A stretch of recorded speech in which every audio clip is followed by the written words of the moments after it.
João capítulo 3, versículo de número 16, estas palavras do Salvador sobre Deus e o seu amor, porque Deus amou o mundo de tal maneira que deu o seu Filho unigênito, para que todo aquele que nele crê não pereça, mas tenha a vida eterna. Meus queridos amigos, são incontáveis os sermões em cima deste versículo. Um versículo tão profundo por ser claro e por conter aqui tudo o que há no Evangelho. Muitos puritanos e reformadores chamavam este pequeno versículo de a pequena Bíblia de Deus. Todo o Evangelho está contido aqui neste versículo de número 16. Realmente aqui está o selo da divindade, a sabedoria de Deus, que apenas em poucas palavras, tudo o que é necessário para você e eu sabermos sobre Deus, sobre buscá-lo e de encorajamento para o fazer está contido em um único versículo. Bem, há muitas diferentes maneiras pelas quais nós podemos nos aproximar e abordar este versículo de número 16. Já tenho pregado sobre ele muitas vezes no passado e o que eu gostaria de fazer nesta noite é tentar analisá-lo.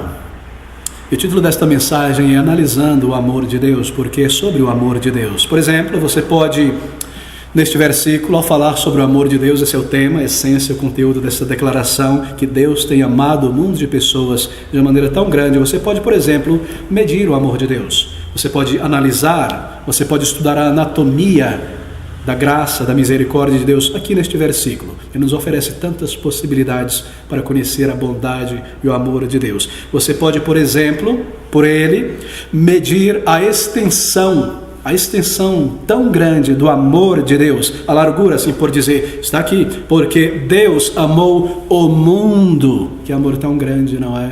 Não foi um amor apenas por um povo em particular, por um número pequeno de pessoas, mas o mundo inteiro, que significa dizer todas as culturas, todos os povos, não somente Israel, mas os gentios, os brasileiros, os Yanomamis, os Chavantes, todas as pessoas, em todas as épocas, em todas as culturas, em todas as formações. Que amor tão largo, tão abrangente, esta extensão do amor de Deus, que Deus tem amado o mundo, norte, sul, leste, oeste. Esse amor alcança não somente o Brasil, este amor alcança pessoas no deserto, pessoas vagando em toda parte, grupos indígenas desconhecidos por nós. Que amor tão grande, o amor de Deus, quando Ele olha como Deus sobre este mundo. Ele não vê apenas uma cultura, é um amor que transcende as culturas humanas, é um amor muito grande, muito vasto. E você pode, através desta pequena régua divina, medir também a altura deste amor. Observe novamente, porque Deus amou o mundo de tal maneira que enviou o seu próprio Filho. É muito alto, é muito profundo, alcança o céu e vem até o mundo. Que Ele tenha descido do céu, que Ele tenha vindo a este mundo. Ele não elegeu um homem para ser o Messias, o Salvador. Ele mesmo veio do céu. Ele tomou essa distância tão grande, tão tremenda, que Ele chegou a este mundo. O próprio Deus, um dia, muitos anos atrás, estava andando por um museu de ciência em outro país. Ele, naquele museu, havia um painel, um display, do lado de uma estrutura física quântica que alguns cientistas europeus tinham produzido para tentar estudar um pouco sobre a luz. E eles tentavam criar uma máquina, uma aeronave que pudesse voar à velocidade da luz. Na imaginação deles, tentar alcançar o fim do universo. Porque se o universo é criado, tem que ter um início, tem que ter um fim, pode ser medido, mensurado. E pelo tamanho do universo, tão expansivo, tão grande, eles chegaram à conclusão que seria impossível, mesmo criando uma aeronave que conseguisse voar à velocidade da luz, as pessoas dirigindo essa aeronave ficariam velhas, morreriam, e você não teria energia e capacidade de chegar tão longe. E a imaginação humana é muito grande, não é? E ali embaixo, um grande cientista chamado Max Planck escreve que a única maneira do infinito alcançar o nosso ponto, nós chegarmos ali, é que o universo fosse dobrado e as bordas se encontrassem no meio. Assim você poderia chegar e compreender todo o universo. Impossível, não é? Mas esse é o raciocínio imaginário daqueles homens. E você percebe o que Deus fez? Foi exatamente isso. Aquilo que é impossível para você e para mim, chegar ao Deus eterno e conhecer ao Senhor, que Ele tenha dobrado o universo e vindo a este mundo e chegado a nós. Não é maravilhoso a extensão deste amor? É tão grande, é tão largo, é tão alto, é tão extenso. E por esse versículo, esta pequena régua de Deus, você pode medir a profundidade deste amor. Você já mediu a profundidade de um rio, você quer pescar, não sei, está no seu barco, você amarra uma pequena corda, um barbante numa pedra e joga até chegar e você mede a profundidade. Com este versículo nós podemos medir a profundidade do amor de Deus. Porque Deus amou o mundo, observe, de tal maneira que deu seu Filho unigênito, para que todo aquele que nele crê não pereça, mas tenha a vida eterna. É um amor que vem do céu e alcança o mais profundo do estado humano. Os pecadores mais vis nas esquinas, dormindo sobre o vômito do álcool, nos prostíbulos, nos palácios, no Planalto Central, dentro de igrejas, não convertidos, no mato, na selva, em todo lugar, hoje, ontem, no futuro, até o final. Que amor profundo, que amor que não escolheu, assim por dizer, mérito humano, que não olhou o rosto, mas que amor que alcançou pessoas que jamais por si mesmo poderiam alcançar o direito de um lugar no céu. É um amor extenso, é um amor largo, é um amor profundo, é o amor de Deus. É um amor que veio a você, a mim. E se nós conhecemos a nós mesmos, é de pasmar que Deus tenha revelado amor por mim, por você. A nossa maneira de pensar é: por que eu, Senhor? Há pessoas tão melhores do que eu, tão mais altruístas, mais bacanas, mais filantrópicas. Eu, por mim, um pecador como eu. É surpreendente que Deus tenha amado pessoas como você e eu, para que todo aquele que nele crê, qualquer pessoa, qualquer indivíduo, que amor, que verdadeiro amor. Aqui está o amor imensurável de Deus, um amor que não pode ser medido, mas um amor que foi medido. O amor de Deus é largo para alcançar o mundo inteiro, todos os tipos de pessoas, em todas as culturas, é alto, ele se estende do céu à terra. O próprio Salvador veio a este mundo, ele começa no céu e ele se estende a este mundo, e ele é profundo para alcançar todas as condições possíveis de homens e mulheres. Mas há algo mais nesse texto aqui diante de nós. Ele disse no início que é um texto que tem tantas maneiras de se observar o amor de Deus. Eu gostaria que você observasse um pouco da estrutura do texto. Esse versículo era formado de 10 palavras, nós podemos contar. E essas palavras, interessantemente, elas andam em pares, são 5 pares de palavras aqui. Primeiro, as 2 pessoas da Santa Trindade, 2 delas são mencionadas aqui, Deus e seu Filho. Andam juntos, não é difícil entender a relação do Pai e do Filho, não é? O Filho é gerado do Pai, ele sempre existiu, ele é o Verbo de Deus. O Filho é enviado pelo Pai. O consórcio divino, assim por dizer, estou usando termos muito simples, e tema não ser leviano. Mas na eternidade passada, o Deus eterno, Pai, Filho e Espírito Santo, na sua gloriosa decisão de resgatar milhões de homens e mulheres do seu pecado, decidiu que eles próprios haveriam de realizar isso.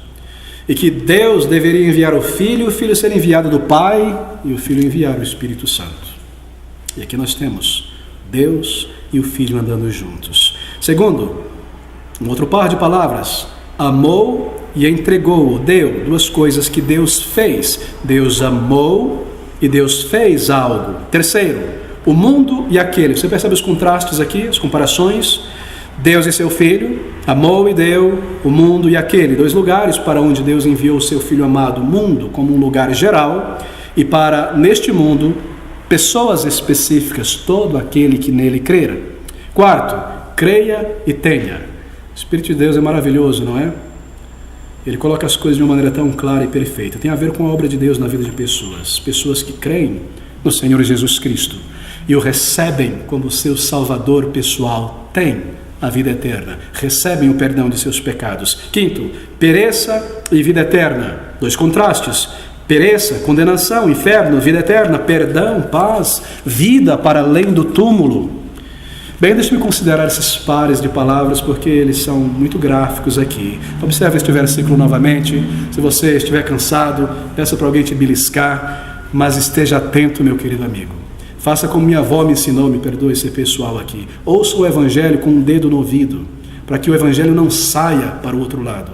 E você não saia por essas portas, tendo que encontrar a morte e o chamado de Deus para a eternidade, tendo se privado da graça de Deus. Assim, desperte nesse assento e ouça o Evangelho do Senhor Jesus Cristo com o coração quebrantado e conheça o amor de Deus. Aqui está declarado. Porque Deus amou, observe comigo, porque Deus amou o mundo de tal maneira, diz o Salvador, que deu o seu Filho amado, para que todo aquele que nele crê não pereça, mas tenha a vida eterna. Porque Deus amou. Quem amou?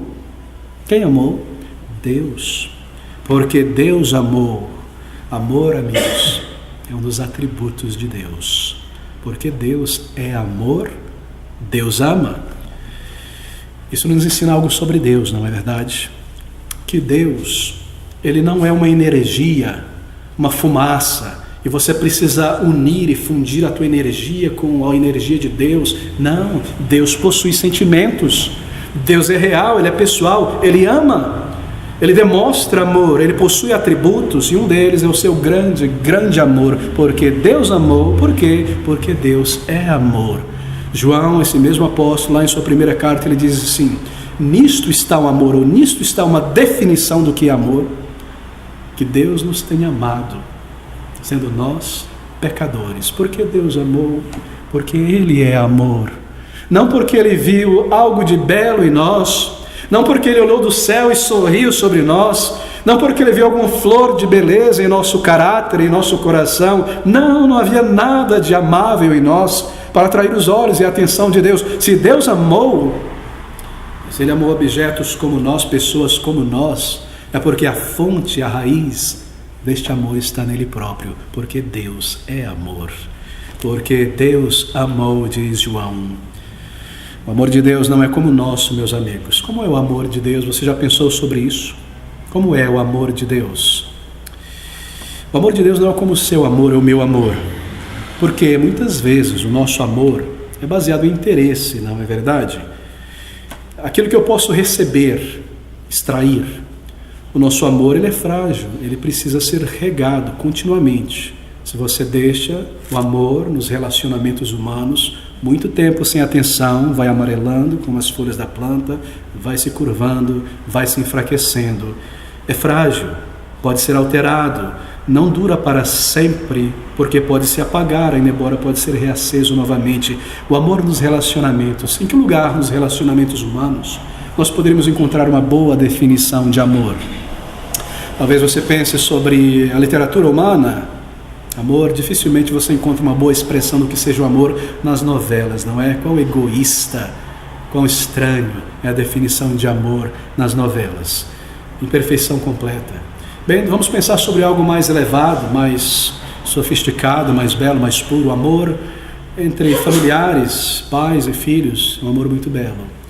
Porém, o amor de Deus não é como o amor de um pai por um filho, de uma filha por um pai, porque mesmo este amor muitas vezes falha, é inconstante, não é completo tantas e tantas vezes. O amor conjugal, quão belo essa expressão do amor nos relacionamentos onde há respeito, cavalheirismo, amizade, consideração. O amor à amizade, tão belo, tão real, mas muitas vezes este amor falha, e falha feio, e precisa ser restaurado, e medidas de emergência precisam ser tomadas. Ali não está uma boa definição de amor. Mas vem o apóstolo João, ele olha para aquelas pessoas para quem ele escreve lá em sua primeira carta de João, e ele diz assim, você conhece: nisto está o amor, não em que nós tenhamos amado a Deus, mas que Ele tenha nos amado, e aqui é enviado o seu Filho a este mundo. Que amor, não é? O amor estava todo do lado de Deus, nada em nosso lado. Nisto está o amor, do lado dele, que Ele tenha nos amado desta maneira. E é isso que quer dizer estes versículos. O amor de Deus é eterno. Porquanto com amor eterno te amei, por isso com benignidade te atraí, diz Jeremias capítulo 33. O amor de Deus não falha, é fiel, é constante, é real. O amor de Deus, ele não é letárgico. O amor de Deus não é simplesmente um sentimento que Ele tem no seu trono de glória e olha pelas pessoas com algum sentimento. Não, é um amor que age, é um amor que o fez que seu filho se levantasse daquele trono e viesse a este mundo para tomar um corpo e a natureza humana e sofrer e morrer. Que amor tão grande! Não é um amor que nos deixa no estado em que nós nos encontramos, é um amor que purifica o impuro, é um amor que restaura os corações, é um amor que atrai pessoas a um relacionamento, é um amor que não pode fechar os olhos para o pecado, mas que Ele tenha vindo lidar com o pecado para transformar homens e mulheres que nada merecem em filhos de Deus, santos, irrepreensíveis, perdoados, e colocar nele o seu próprio caráter. Que amor tão grande, tão belo, tão real o amor de Deus. O amor de Deus não falha, Ele é fiel, Ele é constante. Mas amigos, deixa-me virar o avesso dessa camisa aqui. O que não significa o amor de Deus? não significa que Deus é somente amor. Deus não é apenas amor. Deus é amor, mas não ponto final. Amor é um atributo de Deus, porque Deus também é retidão, Deus é justiça, Deus é santidade, Deus é sabedoria, Deus é glória, Deus é poder. O amor de Deus não é apenas amor, porque o amor de Deus envolve todos os atributos de Deus. O amor de Deus envolve o caráter de Deus. Queridos amigos, quando nós pensamos sobre a santidade de Deus, ali está um elemento que, tão diferente dos demais atributos, manifestam algo mais completo sobre o caráter de Deus. Pense da seguinte maneira: na Bíblia nos é dito que Deus é santo. Então é repetido no Antigo Testamento que Ele é santo, santo, santo. O que significa dizer que tudo aquilo que emana de Deus, o seu amor, é santo. A sua sabedoria é santa. A sua justiça é santa. Deus é amor, mas Deus é santidade. E o seu amor é santo. Assim, o amor de Deus não significa que seu amor seja maior do que a sua santidade ou do que a sua justiça. Não significa que Deus esqueça do pecado e simplesmente ame homens e mulheres pecadores como se eles não fossem pecadores. Observe o que João diz aqui: porque Deus amou o mundo. Essa é a primeira verdade que nós aprendemos aqui. Foi Ele quem amou o mundo. O texto não diz porque o mundo amou a Deus de tal maneira que Deus se sentiu tão comovido em vir a este mundo salvar pessoas. Não. A mensagem da Bíblia não é sobre o ser humano buscando a Deus, mas Deus alcançando homens e mulheres e descendo para este mundo. Que amor tão grande! Que cercado de anjos eternos, querubins e serafins de glória, na luz gloriosa e na majestade elevada e santidade, Ele tenha descido desta maneira e tomado um corpo humano e entrado no tempo e no espaço, e como um homem, nascido como um bebê, um servo, e como um servo se permitir ser levado a um lugar de condenação como um criminoso odiento. Que amor tão grande que Ele tenha se humilhado desta maneira. O amor de Deus, porque Deus amou o mundo de tal maneira. A mensagem da Bíblia não é sobre o ser humano buscando a Deus, é sobre Deus encontrando homens e mulheres necessitados que jamais o buscariam, que jamais o encontrariam, que Ele tenha vindo, que Ele tenha cumprido toda a justiça que a sua própria lei demanda e vivido daquela maneira, e agora Ele é poderoso e capaz e desejoso de reconciliar pessoas com Deus, que se aproximam de Deus por meio de Jesus Cristo. Que amor tão tremendo, não é? Tão gratuito, tão rico, tão real, porque Deus amou o mundo. Bem, não o mundo dos vegetais, dos minerais e dos passarinhos, mas de pessoas. É esse o significado aqui. O que é no mundo que Deus tem amado este mundo? Eu aprecio muito o estudo da história. Quanto mais você cava na história, mais triste você fica. De fato, se cumpre no estudo da história aquele dizer de Salomão que o muito estudo entristece, não é? Que tenha atraído a atenção de Deus ao pensar sobre o ser humano, olhar. Não há nada amável neste mundo. Há apenas inimizade contra Deus. Homens e mulheres autodestrutivos, uma raça de pessoas rebeldes, homens e mulheres que têm desprezado voluntariamente, propositadamente a lei de Deus. Queridos, não é chocante pensar sobre isso? Que nos países onde o Evangelho se espalhou mais e as pessoas amaram e conheceram a Bíblia, e a Bíblia afetou as companhias, o parlamento, o país inteiro, a música, a cultura, que houve um tempo que milhões de pessoas foram salvas, que esses países hoje sejam aqueles mais distantes de Deus, mais viciosos contra a lei de Deus, e que mais escrevem música, literatura, novela, comédia, para atacar a glória de Deus, os princípios morais. Não é chocante a mentalidade, a capacidade humana que poderia haver neste mundo e teria atraído o amor de Deus, sabendo Ele sobre a rebelião dos homens até o final? Deus o amou. Como poderia Ele amar quando Ele deve condenar e julgar pecadores, o que nós merecemos? Como Ele poderia amar homens e mulheres como nós? Esse é o maior problema, não é? De toda a teologia. Que um Deus santo, e deve punir e julgar pecadores que transgridem a sua lei, possa ao mesmo tempo perdoar esses pecadores e amá-los. Como pode fazer essas duas coisas? Não é? Nós estávamos passando hoje pela rua, indo para o trabalho de evangelismo em Congonhas, e São Paulo está cheio dessas plaquinhas, ponto na CNH caçada, 100% de garantia de retorno. Mas como? Foi caçada, você passou no sinal vermelho, você matou alguém, é justo que seja caçado e você fique sem ela. Como pode você ter e não ter? O amor de Deus não é como do ser humano, que procura subterfúgios para burlar a lei, pela burocracia, o que quer que seja, e ocultar a justiça. Não.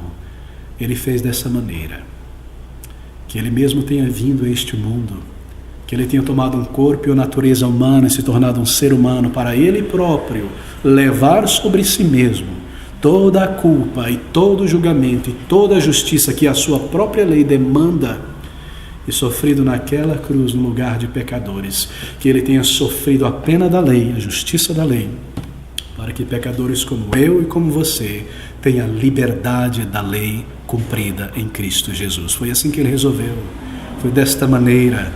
Como poderia, não é? Como poderia de uma outra maneira mais sábia, mais justa, mais gloriosa, um problema desse ser resolvido? Deus amou o mundo, e esse mundo não poderia ser a fonte do amor de Deus. Que Deus ama, a fonte está nele próprio. Deus é amor, e quem permanece no amor, permanece em Deus. 1 João capítulo 4, versículos número 16. Observe outra vez, nós estamos seguindo de maneira muito simples por este versículo. Porque Deus amou o mundo de tal maneira que deu o seu Filho. Deus amou o mundo. Qual foi o objeto deste amor? Este mundo. Pessoas de todos os grupos étnicos, sociais, culturais, todas as classes. Ninguém que se volte a Jesus Cristo é excluído. Haverão bilionários no céu. Haverão pessoas que estiveram em condições tão miseráveis, meus queridos amigos, neste mundo. Haverão pessoas de grande, gigantesco intelecto. Haverão pessoas absurdamente leigas. Ninguém está excluído, ninguém é deixado de fora. É um amor que chama a todos com um convite para viver, a pecadores arrependidos. O amor de Deus, que Ele tem amado de tal maneira, diz João, que Ele deu o seu Filho unigênito. O amor de Deus não é um sentimento estático. Ele fez algo, como eu mencionei. O presente de Deus mostra isso. O que foi que Ele ofereceu a este mundo? Ele amou sentimentos, Ele fez algo, Ele deu um presente. Considere o que foi que Ele deu: seu Filho unigênito. Algo mais precioso Deus poderia dar a esta raça humana vil como a nossa. Ele deu a si mesmo. O que mais Ele poderia dar do que a si mesmo? Não é essa uma prova de amor? Você não está convencido que Deus é capaz de lhe perdoar nesta noite? E se você vier a Ele como um pecador arrependido, encarando os teus pecados, Ele irá te receber. Ele já deu o seu próprio Filho. Essa é uma prova de grande amor. Meus queridos amigos, Romanos capítulo 8, 32 diz o seguinte: aquele que nem mesmo a seu próprio Filho poupou, antes o entregou por nós. E a pergunta é: será que Ele não nos dará então a vida eterna se nós pedirmos a Ele? Ele não poupou o seu Filho, Ele o deu na cruz do Calvário. O texto não diz que Ele amou pecadores e que Ele estalou o dedo e todos eles foram perdoados imediatamente. Algo precisava ser feito. Havia uma condição. Eu gostaria que você atentasse para esse ponto, porque ele é muito importante agora. Está um paradigma a ser corrigido. Nós vivemos em dias, em uma sociedade, uma cultura ocidental, que prega o amor incondicional. Mas amor incondicional é uma falácia, não existe, é uma lorota. Não há tal coisa chamada amor incondicional, apenas na literatura, apenas na ficção. O amor de Deus, meu querido amigo, não é, nunca foi, nunca será incondicional. Observe o que João está dizendo aqui. Porque Deus amou o mundo de tal maneira que Ele deu o seu Filho unigênito para que todo aquele que nele crê não pereça. Não é incondicional do lado de Deus, neste sentido, não é incondicional do meu lado. Se Jesus Cristo não tivesse vindo a este mundo, não haveria salvação. E a condição foi que Ele deveria vir. Isso é uma condição, não é? A condição deveria ser que Ele levasse sobre si mesmo as nossas transgressões. Este amor não é incondicional. É incondicional no sentido de que não há méritos em nós, mas a condição é que ele deveria vir a este mundo.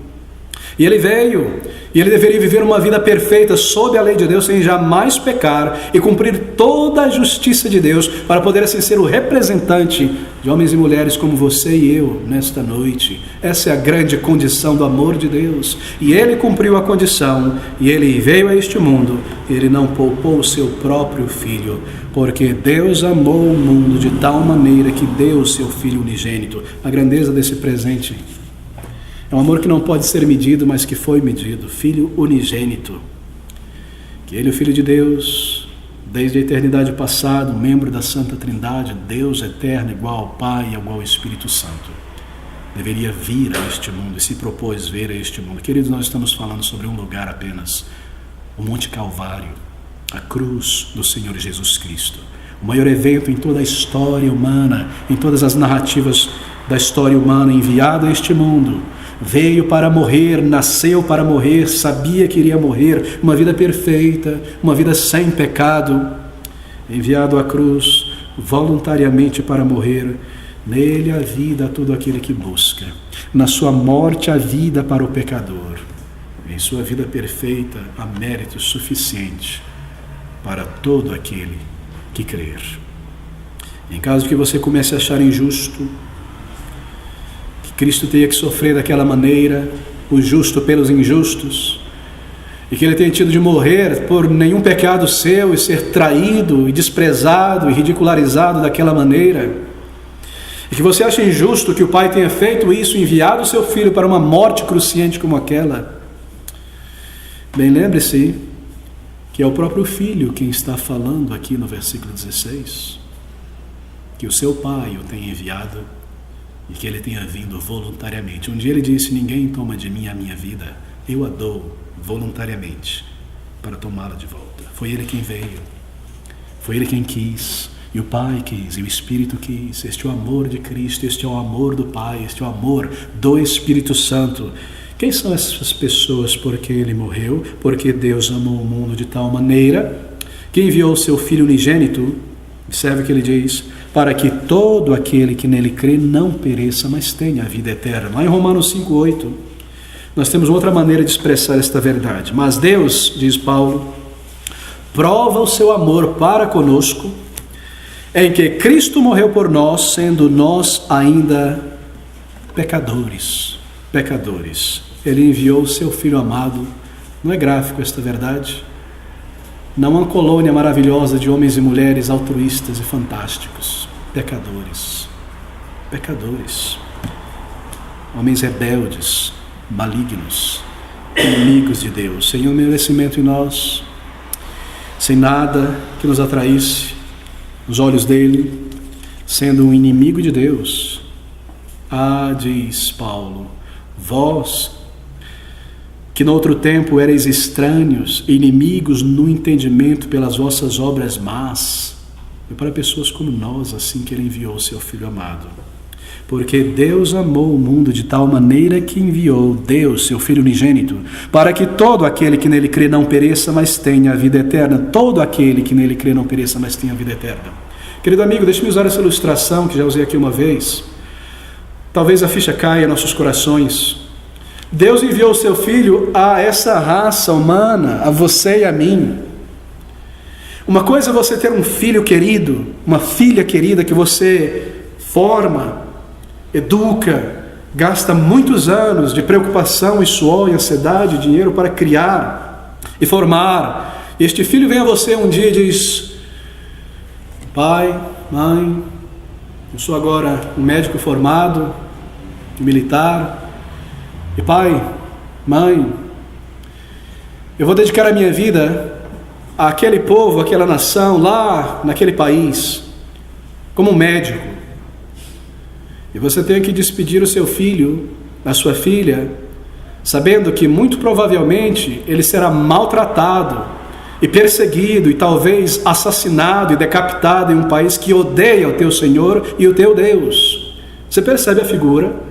Foi para pessoas assim que o Pai enviou o seu Filho amado, para pessoas que o rejeitariam, e o desprezariam, e o ignorariam, e o trairiam, que ele tem amado desta maneira, sabendo que o seu filho seria tratado desta maneira e ainda assim enviado o seu filho. Não é amor este amor? Será que isso apela aos nossos corações paternais, maternais? Você sente e percebe este amor de Deus? Nós não estamos falando sobre coisas abstratas, que Cristo tenha vindo a este mundo, que Ele tenha vindo no meio de pessoas como nós.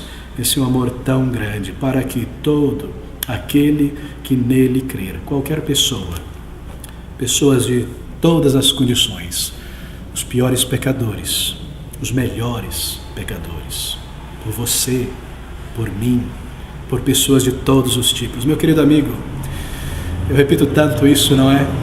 É tão simples esse convite. É um cartão chamado, se o meu nome estivesse escrito aqui, eu teria dúvidas. Observe, porque Deus amou o mundo de tal maneira, não diz João, Cristo Jesus, que enviou o seu Filho para fulano.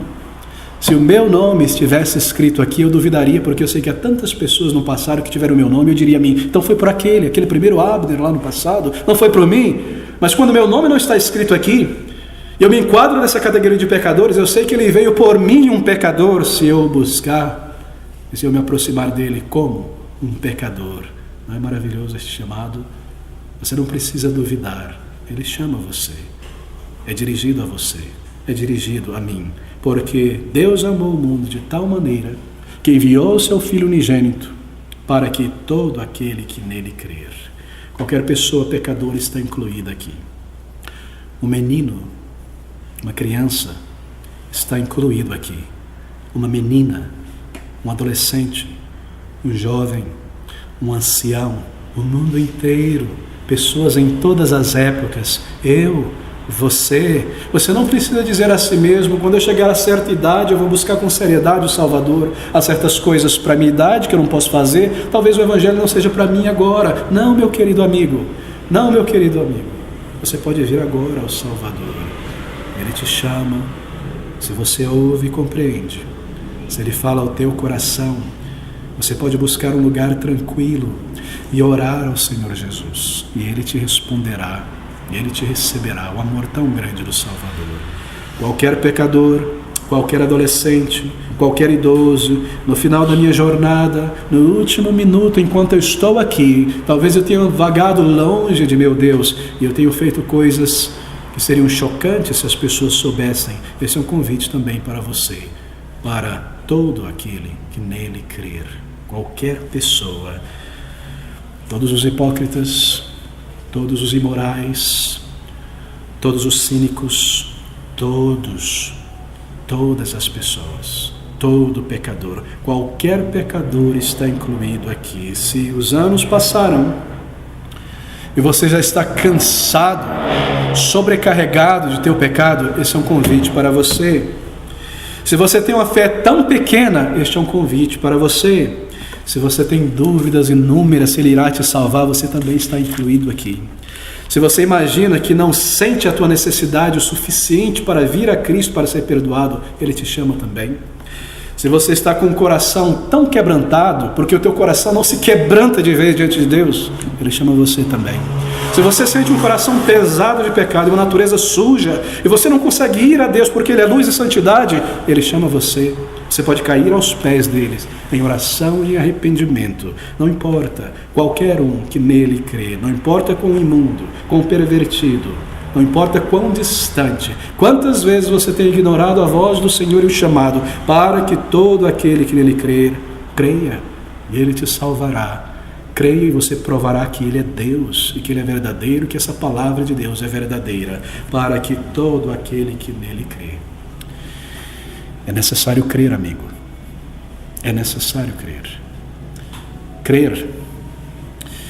Crer não significa meramente acreditar. Eu sei que você acredita que há um Deus e que Jesus Cristo é real, que Ele tenha vindo a este mundo. Isso é beabá, isso é início. A Bíblia diz que até os demônios creem. Crer em Deus não é o suficiente. Crer em Deus é passo 1, não é? PlayStation 1. Isso é básico. É muito mais do que crer na existência de Deus. Sabe o que é crer em Deus? Quando o teu pai te diz, eu irei fazer isso, você crê ou não crê? E você sabe que isso irá acontecer. Bom, Deus é um pai perfeito, Ele nunca esquece. Quando o seu chefe diz, você crê que é a verdade naquelas palavras, não é? Crer é isso. É receber a palavra de Deus como Ele diz, sendo verdadeira. E sabe o que Ele diz? Que da maneira em que eu estou aqui, como eu entrei neste mundo, eu não estou preparado para o céu. E que eu preciso buscar o Salvador como um pecador arrependido, encontrar um lugar de arrependimento aos pés do Salvador para receber vida e perdão. Crer é abraçar esta verdade e dar um passo de obediência a este comando. Isso é crer, é mais do que meramente acreditar. Crer significa muito, muito mais do que meramente acreditar. Crer significa crer no que Ele diz. Muitas pessoas creem no que Jesus Cristo diz realmente, concordo? Mas você não creu em Jesus Cristo até que você tenha confessado a Ele os teus pecados. Muitos dizem ter crido em Jesus Cristo, mas são eles quem dirigem as suas próprias vidas e ditam a Deus como haverão de viver, e pecam com tamanha facilidade que é difícil acreditar que eles creem de fato em Deus. Mas, meu querido amigo, crer é receber. Crer é se aproximar do Salvador. Crer é encarar a minha distância dele. Crer é entender que ele veio a este mundo. Crer é realmente vir ao Senhor como pecador. A Bíblia diz que aquele que nele crer não será confundido, aquele que nele crer não será envergonhado, aquele que nele crer não será desprezado nem lançado fora, aquele que nele crer tem a vida eterna, aquele que nele crer passou da morte para a vida, aquele que nele crer será recebido no céu. Crer é encontrar todas estas bênçãos, e quando você passa da morte para a vida e Ele te salva e você sabe disso, você sabe que você crê. Porque Deus amou o mundo de tal maneira que deu o seu Filho amado, diz o Senhor, para que todo aquele que nele crer não pereça. Perecer é o resultado de não crer, de não vir a Ele, de não se arrepender. Perecer, é a condenação da alma. Ao final, amigos, está tudo acabado. É o julgamento. Desprezar a Cristo, não crer, é tragédia, é túmulo, é perecer. Aquele que não crê, talvez você não tenha percebido isso, não é que haverá um julgamento, um debate, provas serão trazidas, um confronto, e você vai tentar persuadir o juiz no céu. Não! Observe novamente, versículo 17, porque Deus enviou o seu Filho ao mundo, não para que condenasse o mundo, mas para que o mundo fosse salvo por ele. Quem crê nele não é condenado, mas quem não crê já está condenado. Você e eu já estamos condenados. A sentença será apenas declarada. Nós estamos esperando apenas isso. Não crer é perecer. E o julgamento já foi decidido. Quem não crer não tem a vida eterna. Quem não crer já está condenado. E a condenação é esta, que a luz veio ao mundo e os homens amaram mais as trevas do que a luz, porque as suas obras eram más. Quem não crê já está condenado. Já está, não será. Não crer é desprezar o presente de Deus. Não crer é desprezar a única esperança. Não crer é jogar o único remédio fora. Não crer é dizer não para o perdão que o próprio juiz dá. É jogar fora a única passagem, o único ticket, assim por dizer, para o céu.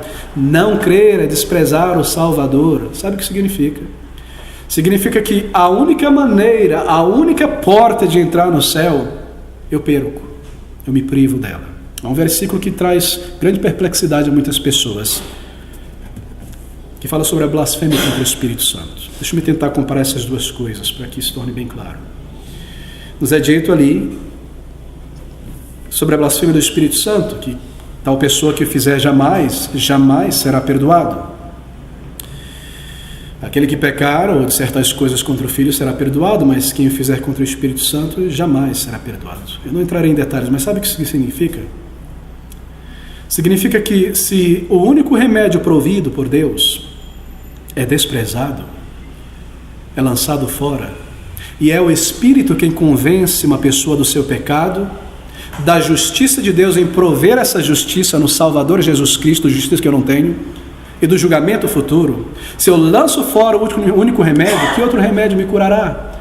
Se eu desprezo o Espírito que fala em sua palavra através de uma mensagem tão simples, tão racional, direta à minha mente e meu coração, que outra mensagem, que outro remédio poderei ser salvo?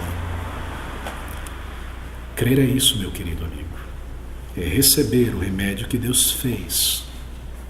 Não crer, desprezar o seu remédio, é permanecer num estado de enfermidade, de condenação.